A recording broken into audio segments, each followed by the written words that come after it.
What's up guys, NepentheZ here and welcome back to only 10 players today. They have released 40 to 31, so I assume we're going to get maybe 10 more later today. Maybe they're going to stagger it out over 2 days, but the fact that they're only releasing 10 kind of actually changes some suspicions that I had. I'm going to make a video a little bit later on today. I want to make 2 more videos, but I don't want to overburden you guys with content. I want to make a video about like a squad builder, an icon squad builder, that I think we could see early days in the game and why it's going to be overpowered, and talk about just the game and the game mechanics and all that sort of stuff. But then I also want to make a squad builder about, you know, what's coming out, when it's coming out, how it's coming out, and how you guys can prepare.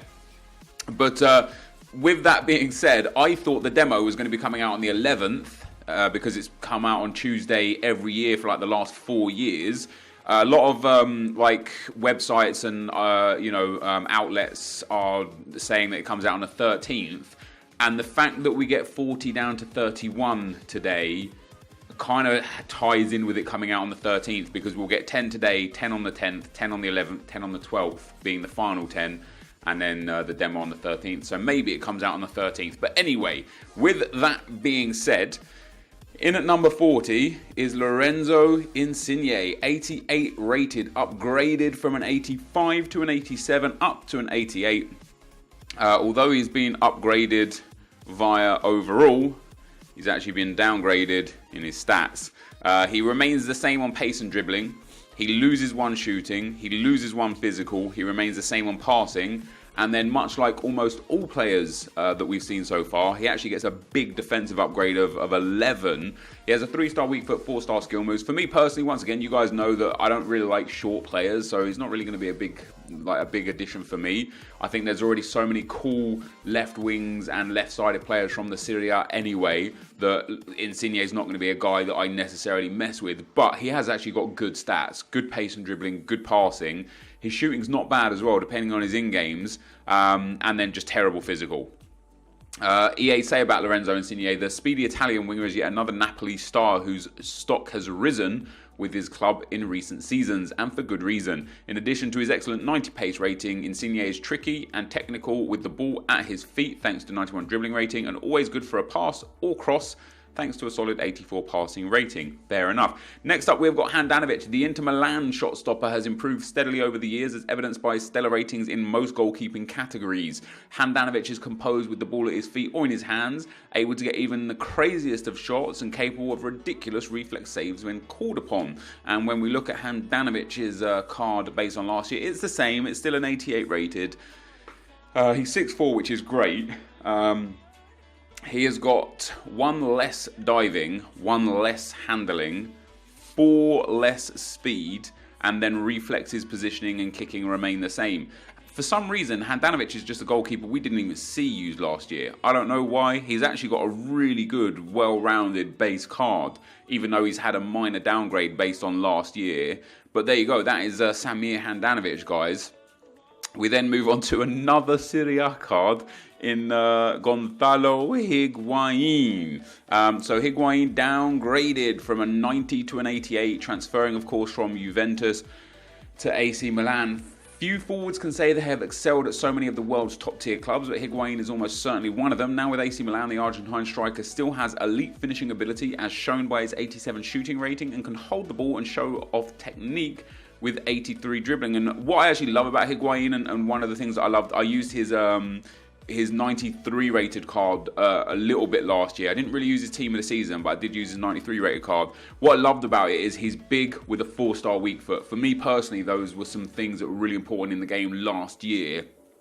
This year, he has the same shooting stat, even though he's been downgraded by an overall of 2. The same passing, the same physical, the same dribbling. He's had a 6 upgrade in defending, which goes in hand with everybody getting a general upgrade in defending. And then he has been downgraded in pace by 6 as well. So the continued defense upgrade and pace downgrade is here. And I can't help but think that that is by design to kind of like make defenders more impactful, make defenders more impactful, not just fast players with okay defending stats, but actual defenders more relevant. This Higuain card, he's going to need a fair few informs to be able to become a usable card, unless the nerf of pace is to a point where you can actually use relatively slower players. What's really interesting to me, though, is that throughout this top 100 that we've seen so far, is that we've seen a whole bunch of players just get generic upgrades on the overall rating, even if they haven't really changed much in the stats. Whereas with Higuain, he's had actually a downgrade, even though he hasn't changed much in the stats. So that's quite interesting to me. Next up, guys, we have got Casemiro.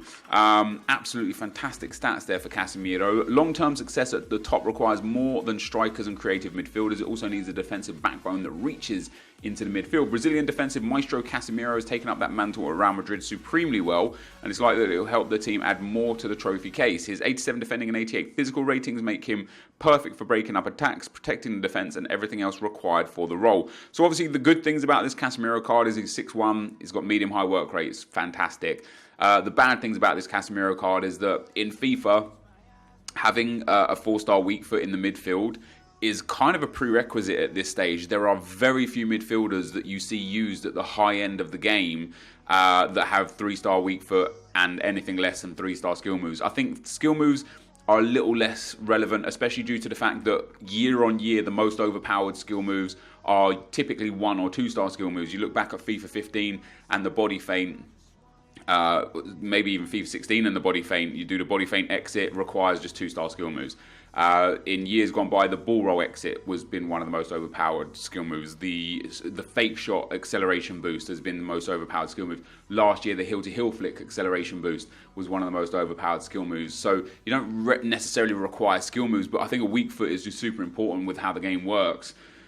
And so Casemiro kind of falls short there. In terms of his card to last year, he's got the same dribbling. He's gone up 1 defending and 1 physical. He's gone up 1 passing. So generally a small upgrade, even though he's only gone up 2 overall. His shooting remains the same, and then he has had a pace reduction, but it's from 63 to 62. So EA haven't actually killed Casemiro as a midfielder. Like, based on the other midfielders and how they've worked the pace with those, I half expected to see him in the 50s for pace, but they've kept him at a respectable 62. Next up, guys, we've got James Rodriguez, one of my favourite players in the game in recent years. And he's steadily and slowly been downgraded, except now he's been upgraded. Colombian midfield magician Rodriguez impresses year after year, no matter where he happens to be playing. Now helping pull the strings for Bayern Munich, Rodriguez has an outstanding 88 passing rating that combines well with his 86 dribbling rating to turn him into an assist-creating machine for the talented forwards around him. But he doesn't stop there. His 86 shooting rating is almost as impressive, and he often shows it off when he gets an opening and rips it towards goal. And one of the things that we're seeing talked about a lot right now is, how does A player have this stat when B player only has this stat? And a prime example of that is, how does Higuain have 87 shooting and then James Rodriguez has 86 shooting, even though Higuain is a prolific goal scorer, right? How is that a case?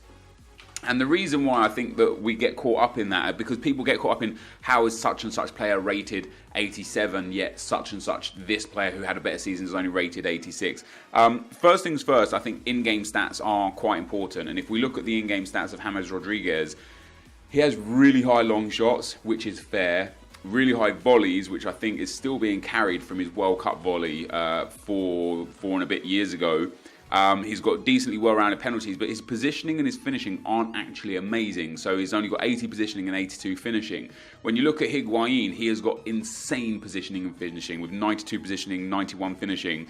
And the reason why Higuain's stats are quite low is because his penalties are down at 70, his long shots down at 82, which again is relatively fair, but his shot power up at 88. So in terms of being a striker and having the relevant stats for Higuain, they're there. The problem I think we all have when we look at face card stats is we just see the one number and just assume, and I think we've done that with Raheem Sterling this year as well. But what will be interesting to see is if EA weighted the stats differently. Like, I would love to just see, I don't know, I would love to see for a striker, I wish they would weight the stats based on the player's position. So for a striker having 91 finishing, 92 positioning and 88 shot power, they should only take those 3 into consideration for a striker, or give them more consideration. So, Higuain would actually be at like 89 or 90 shooting, Whereas for a midfielder in James Rodriguez's case, you know, having 91 long shots, 91 volleys and 86 shot power, his shooting at 86 is actually very fair. You know, it would just be cool to see them recalibrate, not necessarily how the stats are weighted globally, but how they're weighted pertinent to each individual position. So that would be pretty cool to see. However, whether or not we see that, I don't know. So, James Rodriguez has actually had a really, really nice upgrade in many regards. He's gone from 83 dribbling to 86. His shooting has gone up 1. His passing has gone up 3. His defending, again, like across the board defending has been, his defending has gone up by 10. His physical down by 1. But another player where we've lost pace. 4 downgrade pace for James Rodriguez. He's gone from 4-star, 3-star and remains at 4-star, 3-star. Now this card is fantastic because he's nice and tall. He's got 4-star skill moves. He can command that cam role, even the centre mid role, especially with a big defending upgrade. I have enjoyed this card in previous years. The issue for me has always been his stamina. He's always been one of those players that can only last a half because he only had 68 stamina last year and he's had a physical downgrade. So it will be somewhere along the same lines this year. So he probably won't even be usable long term because of that. There'll be midfielders that quickly overtake him. Next up, guys, we've got Gianluigi Buffon. So after nearly 2 decades with Juventus, the Italian goalkeeper legend Buffon made headlines with his move to PSG ahead of the season. Buffon barely showing signs of wear and tear and still able to compete at the best in the world. His 87 handling and 90 positioning ratings are an obvious result of his vast experience in the game, but it's his 88 diving rating that demonstrates how talented Buffon is. So obviously, Buffon's one of those goalkeepers that never gets used in FIFA. Even his 98 rated end of era card, people hated. I personally loved it. I thought it was good, but I had used his 96 Festival of Fuck card, and that one wasn't very good. I don't know what the difference was. So Buffon has gone down 1 diving, down 1 reflexes, down 1 handling, kicking, positioning, and speed remains the same. He's a good goalkeeper. You know, for me, the biggest issue is his lack of reflexes. I think in FIFA terms, having high reflexes just makes goalkeepers a little bit better than any other goalkeepers. And you'd probably take an 82 or an 83 rated, for example, Donnarumma, who I know has insane reflexes and diving, like 88 diving and 88 reflexes. I would personally take that over 88 diving and 83 reflexes, irrelevant to the other stats, because kicking and speed are just generally not worth anything. Handling and positioning are of course relevant. What I'm super interested to see is that this year, for the first time ever, we're going to see in-game stats of goalkeepers, and we're going to see how chemistry styles impact those. So we're going to now get to see whether or not the Begoviches or the Farmans, we're going to see what kind of degree they actually got to when we apply a chem style to them. Number 34, Christian Eriksen, Tottenham Hotspur's creative genius, is a type of player that always surprises and delights. When you think he's run out of ideas, he pings a pass in at an impossible angle or scores a free kick that few players would even attempt. Eriksen conducts from midfield with his 86 dribbling and 89 passing ratings, and occasionally steps into the spotlight himself thanks to an 82 shooting rating. So when we compare Eriksen's card, he has been upgraded, hasn't he? Oh no, well, he got upgraded last year from 87 to 88. So this year he has gained 2 shooting, he's gained 1 dribbling, he's gained 6 defending, again, like we've seen across the board. He's gained 1 physical and his passing remains the same, and he's lost 1 pace. So it does seem that once again, this is just a card that's basically the same with the pace and the defending recalculated. But again, Eriksen is a great card in this game. And interestingly enough, he's one of those that I just never really see used all that often. But he's got everything that's right for a player in FIFA. 5-star, 4-star, 5'11", really well-rounded passing, shooting and dribbling. Not exactly slow. And he's got insane stamina. Even though he's only got 64 physical, he's got 90 stamina, making him an absolute warhorse. Next up, guys, we have got Paul Pogba. That card just doesn't look great. Has he been downgraded hugely? I used the 87 Paul Pogba last year that got upgraded to an 88. So Pogba with the 4-star, 5-star again. Yet another one of France's world champions from this summer. Pogba left Russia as one of the most impressive players from throughout the tournament. He dominates midfield for club and country using a combination of creativity and brute force that is rarely seen in the modern midfielder. But he doesn't have to choose between the brute and force technical wizardry because he has an ample amount of both to work with. So obviously high-low work rates are fantastic. 5-star, 4-star, 6'3". He has a lot of everything. He's actually got his work rates have changed from high medium last year to high low, and that will be great for him in the midfield. In terms of his card, he has lost 1 pace point, dribbling remains, he's gained 1 defending point, shooting remains, passing remains, and he's lost 1 physical. So again, much like every card that we've seen that's been basically the same, a little increase in defending, a little decrease in pace, all by all means the same card. We then move up to Sergio Busquets, the least used and honestly one of the least packed players I've ever seen. He got upgraded from an 86 to an 87 last year and now up to an 88. And in a crazy twist of fortune, EA have upgraded his pace from 40 to 43. How kind.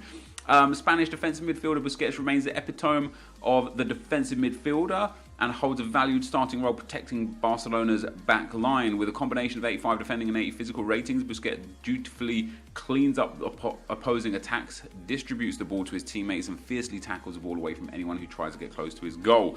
So 3-star remains, medium work rates remain, being absolutely useless in FIFA remains. Too slow, no shooting, heavy dribbling, terrible work rates for a midfielder, for a defensive midfielder anyway. For a box-to-box midfielder, I don't mind medium too much, but for your CDM, just not very good. I think once again, we just will never see Sergio Busquets used in FIFA. Last but not least, guys, for today, we've got Gareth Bale, who, by the way, is having a great season at Real Madrid to start with since Ronaldo has left. And for those of you that don't know, Gareth Bale is my favourite player in world football right now. I don't know why, I just love him. I have done since pretty much like 2014, 2015. Really fell in love with him at the 2016 Euros. But I think now that Ronaldo has left Real Madrid, I think we're going to see Gareth Bale shine even harder than he has ever before. And I think we're going to see him have a good sort of like four or 5 years of Real Madrid's kind of superstar up front. Personally, obviously if they go and sign someone like Eden Hazard next year, or if Neymar transfers from PSG to Real Madrid next year or something, then they're going to be the main dudes. But Gareth Bale is an absolute monster. Welsh winger Bale continues to thrive on the right side for Real Madrid, occasionally playing more central role depending on who else is on the pitch. His 95 pace is up there with the fleetest of foot in the world football, but it only works so well for Bale because it's combined with 85 dribbling, 88 shooting and 84 passing ratings. Whether he cuts inside to shoot, opens up space with defence splitting pass, or takes one of his famous swerving free kicks, Bale regularly devastates opponents in a variety of ways. And he fits the meta perfectly for at least FIFA 18. High medium work rate, 6'1", 4-star skill moves. Obviously lacking in the weak foot area with only a 3-star weak foot. I would love for him to have a season where he just bangs in a whole bunch of goals with his right foot so we can get him up to a 4-star weak foot. But it's much the same from last year. 4-star, 3-star, high medium work rates. He's gone up 1 pace, 1 shooting, and 1 defending. His physical and passing remains the same, and he's gone down 1 dribbling. Even though he's been downgraded by 1 overall, he's by and large a very samey card. One of the biggest problems with Bale in FIFA, which is why he's better suited to a striker rather than a winger, because this here, it kind of like talks about him being fleet of foot and how his pace works well with his dribbling.